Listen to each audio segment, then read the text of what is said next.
അപ്പോൾ നമ്മൾ ഇത് എടുക്കാൻ പോകുന്നത് സ്ട്രക്ചർ ഓഫ് ആറ്റം എന്ന് പറഞ്ഞ ചാപ്റ്ററിന്റെ സെക്കൻഡ് പാർട്ടാണ്. അപ്പോൾ ഇതിന്റെ ഫസ്റ്റ് പാർട്ട് ഇട്ടിട്ടുണ്ടായിരുന്നു.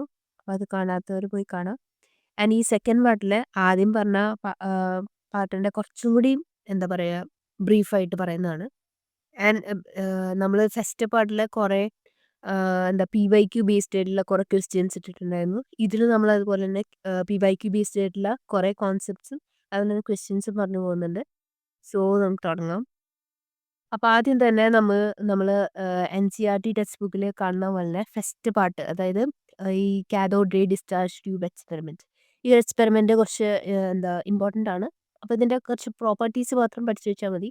ആൻഡ് ഇതിലെ നിങ്ങൾക്ക് കാണുമ്പോൾ കുറച്ചൊരു എന്താ പറയുക ഹാൻഡ് റൈറ്റിംഗ് ക്ലിയർ ഇല്ലാത്ത പോലെ തോന്നും.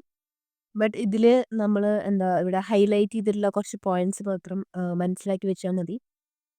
പിന്നെ ഇതിൽ പറഞ്ഞു പോകുന്ന എല്ലാ പോയിന്റ്സും PYQയിൽ ചോദിച്ചതാവാം, ചോദിക്കാത്തതാവാം. പക്ഷെ എല്ലാം ഇമ്പോർട്ടൻ്റ് ആണ്. കൂടുതലും നീറ്റിൽ ചോദിച്ചിട്ടുള്ള ക്വസ്റ്റ്യൻസ് ആണ് ഇതിലുള്ള. അപ്പോൾ സ്റ്റാർട്ട് ചെയ്യാം. ഫസ്റ്റ് ഓഫ് ഓൾ നമ്മൾ ഈ എന്താ റേസ് സ്ട്രെയിറ്റ് ലൈനിലാണ് പാസ് ചെയ്യുക, ട്രാവൽ ചെയ്യുക. ആൻഡ് ഇതിൻ്റെ ചാർജ് എന്ന് പറയുന്നത് എപ്പോഴും നെഗറ്റീവ് ആയിരിക്കും. ആൻഡ് ഈ ഒരു ഇതിനൊരു പർട്ടിക്കുലർ മാസ് ഉണ്ട്. ആൻഡ് ഈ എന്താ റേസ് ഇൻവിസിബിൾ ആയിരിക്കും, നമുക്ക് നമ്മുടെ നേക്കഡ് ഐസ് കൊണ്ട് കാണാൻ പറ്റില്ല. ആൻഡ് ഇത് ഈ ഒരു റേസ് ഡീവിയേറ്റ് ചെയ്യും, പക്ഷെ അത് in the presence of magnetic field and electrical field only. Okay, അപ്പോൾ മാഗ്നറ്റിക് ഫീൽഡ് അല്ലെങ്കിൽ ഇലക്ട്രിക്കൽ ഫീൽഡ് ഉള്ളപ്പോൾ മാത്രമാണ് ഇത് ഈ റേസ് ഡീവിയേറ്റ് ചെയ്യുള്ളൂ. ഓക്കെ, അല്ലെങ്കിൽ അത് ഡീവിയേറ്റ് ചെയ്യില്ല. ആൻഡ് ഈ എന്താ rays doesn't depend on the gas. Okay, and ഇതൊരു ഇമ്പോർട്ടൻ്റ് ആണ്. കാരണം നമ്മൾ ആരോ റേസ് അല്ലെങ്കിൽ കനാൽ റേസ് പഠിക്കുന്ന സമയത്ത് അത് ബേസിക്കലി ഗ്യാസിന് ഡിപ്പെൻഡ് ചെയ്യുന്നുണ്ട്. അപ്പോൾ ക്വസ്റ്റ്യനിൽ എന്താ which doesn't depend on gas എന്ന് ചോദിച്ചാൽ അത് കാഥോഡ് റേസ് ആണ്. ആൻഡ് ഇതിൽ ഈ E/M റേഷ്യോ ഉണ്ട്. അതായത് കാഥോഡ് റേൻ്റെ E/M റേഷ്യോ കോൺസ്റ്റൻ്റ് ആണ്. അപ്പോൾ ആ ഒരു കോൺസ്റ്റൻറ്റ് വാല്യൂ എന്ന് പറയുന്നത് 1.76 × 10⁻11 കൂളും പെർ കിലോഗ്രാം ആണ്. ഓക്കെ, സി മീൻസ് കൂളും, അതായത് ചാർജിൻ്റെ SI യൂണിറ്റ് ആണ്. ആൻഡ് കുറച്ചുകൂടെ എന്താ ടെക്സ്റ്റിൽ പറയാത്ത കുറച്ച് പ്രോപ്പർട്ടീസ് ഉണ്ട്. അതാണ് it effects the photographic film plate. And അതുപോലെ തന്നെ it produce heat and light. Okay, and they produce mechanical pressure, it produce kinetic energy because it has mass. And it also produce X-rays when hit on A tungsten metal. Okay, അപ്പോൾ പിന്നെയെന്ന് പറയുന്നത് ഈ ഒരു experiment നടത്താൻ രണ്ട് conditions ഉണ്ട്. അതായത് law പ്രഷറും അതുപോലെ തന്നെ ഹൈ വോൾട്ടേജും. ഇത് NCERTയിൽ പറയുന്നുണ്ട്.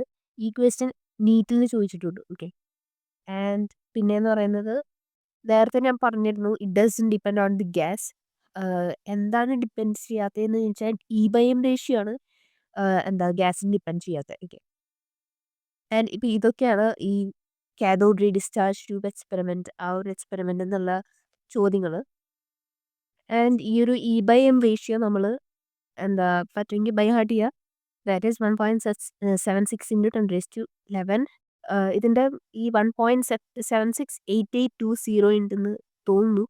ടെക്സ്റ്റിൽ അങ്ങനെയാണ്. പക്ഷേ ഇതിലിപ്പോൾ നമ്മൾ എന്താ പോയിന്റ് കഴിഞ്ഞിട്ട് 2 ഡിജിറ്റ് മാത്രമുള്ള വാല്യൂ പിടിച്ചാൽ മതി. ആൻഡ് പിന്നെയെന്ന് പറയുമ്പോൾ ഈ ഒരു സെഷൻ കഴിഞ്ഞു.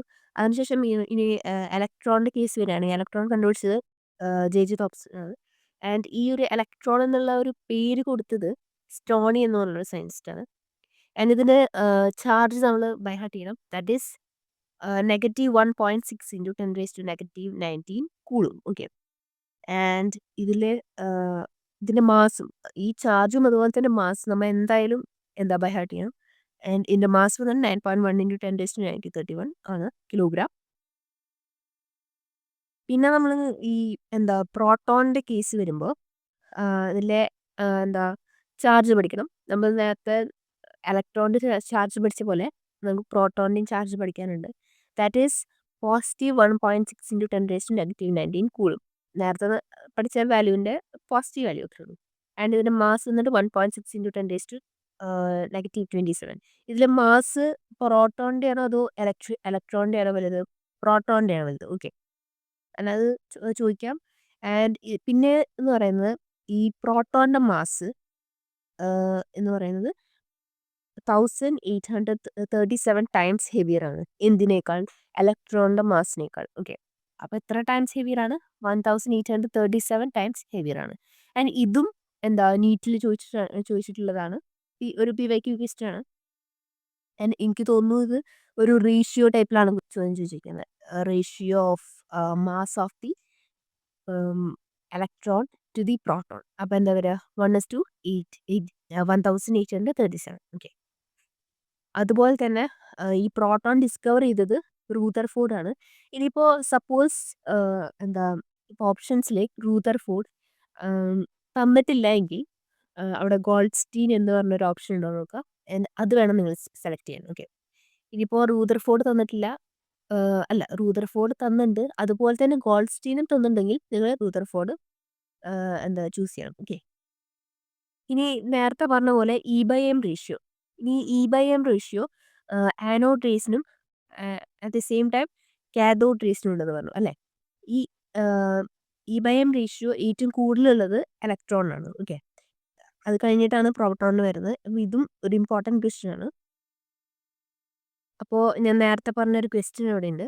What is the ratio of mass of an electron to the mass of an proton? Okay, അപ്പോൾ ഇതിൻ്റെ ആൻസർ വരുന്നത് എന്താ? 1:1837 ആണ്. എനിക്ക് തോന്നുന്നത് 2016 മറ്റോ ചോദിച്ച ക്വസ്റ്റ്യൻ ആണ്. ആൻഡ് പിന്നെ നമുക്കിവിടെ പഠിക്കാനുള്ളത്, നമ്മളിപ്പോൾ ഇലക്ട്രോൺ പഠിച്ചു, പ്രോട്ടോൺ പഠിച്ചു, ഇനി ബാക്കിയുള്ളത് ഏതാ? ന്യൂട്രോൺ ആണ്. ഓക്കെ, ഇപ്പം ന്യൂട്രോണിന് ചാർജ് ഉണ്ടോ? ഇല്ല, ന്യൂട്രോണിന് ചാർജ് ഇല്ല. ആൻഡ് പക്ഷേ എന്താ ഇലക്ട്രോണും പ്രോട്ടോണിനും ചാർജ് ഉണ്ട്. ഇതിൻ്റെ മാസ് എന്ന് പറയുന്നത് എന്താ approximately equal to mass of the proton ആണ്. ഓക്കെ, പക്ഷേ റിയാലിറ്റിയിൽ ന്യൂട്രോണിൻ്റെ മാസ് എന്ന് പറയുമ്പോൾ ഒരു പൊടിക്ക് കൂടുതലാണ് എന്തിനേക്കാൾ? പ്രോട്ടോണിനേക്കാൾ. ഓക്കെ, പക്ഷേ പെട്ടെന്ന് എന്താ നമ്മളിപ്പോൾ ന്യൂമറിക്കൽ വാല്യൂ ഒക്കെ എടുക്കുന്ന സമയത്ത് ഇറ്റ് ഈസ് ഈക്വൽ ആയിട്ടാണ് എടുക്കുക. അപ്പോൾ ഇപ്പോൾ എന്താ പറയുക, ഇൻക്രീസിങ് മാസിൻ്റെ ഓർഡറിൽ അറേഞ്ച് ചെയ്യാൻ പറയും. അപ്പോൾ ഏതൊക്കെയാണ്? ഏറ്റവും ആദ്യം വരുന്നത് എന്താണ്? ന്യൂട്രോൺ ആണ്. ഓക്കെ, അതിനുശേഷം പ്രോട്ടോൺ, അതിനുശേഷമാണ് ഇലക്ട്രോൺ വരുന്നത്. ഓക്കെ, ഏറ്റവും കൂടുതൽ മാസ് ഉള്ളത് ന്യൂട്രോൺ ആണ്, പിന്നെ പ്രോട്ടോൺ, പിന്നെയാണ് ഇലക്ട്രോൺ വരുന്നത്. ആൻഡ് ഇതിൻ്റെ എന്താ മാസ് എന്ന് പറയുമ്പോൾ നമ്മൾ 1.6 × 10⁻⁻27 എന്നാണ് എടുക്കുക. ആൻഡ് ഇതിൻ്റെ E/M റേഷ്യോ 0 ആണ്. നേരത്തെ നമ്മൾ ആദ്യത്തെ കേസിൽ നമ്മൾ കോൺസ്റ്റൻ്റ് ആണെന്ന് പഠിച്ചു, അതിനൊരു പെർട്ടിക്കുലർ വാല്യൂ ഉണ്ടായിരുന്നു. പിന്നീട് നമ്മളത് കോൺസ്റ്റൻ്റ് അല്ല എന്ന് പഠിച്ചു പ്രോട്ടോണിൻ്റെ കേസിൽ. ഇനി ന്യൂട്രോണിൻ്റെ കേസിൽ നമ്മൾ പഠിക്കുന്നത് E/M റേഷ്യോ 0 എന്നാണ് പഠിക്കുന്നത്. ഓക്കെ, ആൻഡ് ഒരു NCERT ടെക്സ്റ്റ് ബുക്കിൽ കൊടുത്തിട്ടുണ്ട് ഒരു ഓയിൽ ഡ്രോപ്പ് എക്സ്പെരിമെൻറ്റ്. അത് ചെയ്തത് മിൽക്കൻ എന്ന് പറയുന്ന ഒരു സയൻറ്റിസ്റ്റാണ്. ആൻഡ് അദ്ദേഹം കണ്ടുപിടിച്ചത് ഇലക്ട്രോണിൻ്റെ ചാർജിനെയാണ്.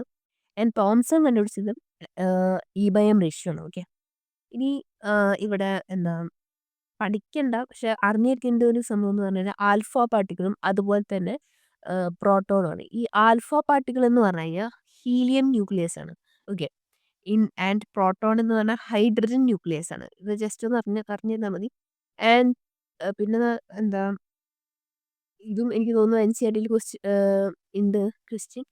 പോസിറ്റീവ് ആയിട്ടുള്ള ഏറ്റവും ചെറിയ പാർട്ടിക്കിൾ ഏതാണ്? ഓക്കെ, ആൻഡ് അതായത് ലോകത്തിൽ എക്സിസ്റ്റ് ചെയ്യുന്നതിൽ വെച്ച് ഏറ്റവും ചെറിയ പോസിറ്റീവ് ആയിട്ടുള്ള ചാർജ് പാർട്ടിക്കിൾ ഏതാണെന്നാണ്. And that is proton. Okay, അപ്പോൾ ജസ്റ്റ് ഒന്ന് മനസ്സിലാക്കി വയ്ക്കുക. ആൻഡ് ഇവിടെ ആൽഫ പാർട്ടിക്കിളിൻ്റെ ചാർജ് എന്ന് പറയുന്നത് പ്രോട്ടോണിൻ്റെ ചാർജിനേക്കാൾ ഇരട്ടിയാണ്. That is charge of alpha particle is equal to 2 times of charge of proton. Okay, and ഇതിൻ്റെ മാസ് വരുന്നത്, അതായത് ആൽഫ പാർട്ടിക്കിളിൻ്റെ മാസ് എന്ന് പറയുന്നത് 4 times of mass of proton ആണ്. ഓക്കെ, അപ്പോൾ 4 ഇരട്ടി പ്രോട്ടോണിനേക്കാൾ പ്രോട്ടോണിൻ്റെ മാസിനേക്കാൾ ഉണ്ട്. ആൻഡ് ഇനി ഈ E/M റേഷ്യോയിലേക്ക് വരുന്ന സമയത്ത് ഇപ്പോൾ ഇത് നമ്മൾ കാൽക്കുലേറ്റ് ചെയ്താൽ മതി.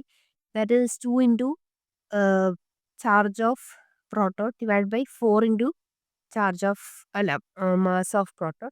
ഇതിൽ ഈ 2 4 കട്ട് ചെയ്താൽ 1/2 കിട്ടും. ആൻഡ് ഇതിൻ്റെ E/M റേഷ്യോ എന്ന് പറയുന്നത് basically E/M ratio of proton divided by 2. Okay, അതായത് പ്രോട്ടോണിൻ്റെ E/M റേഷ്യോൻ്റെ പകുതി.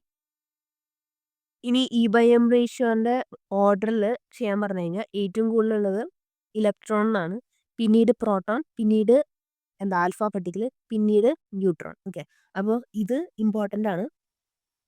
അപ്പോൾ ഇന്നത്തെ വീഡിയോ ഇത്രയേ ഉള്ളൂ. അപ്പോൾ എല്ലാവരും ലൈക്ക് ചെയ്യുക, ഷെയർ ചെയ്യുക.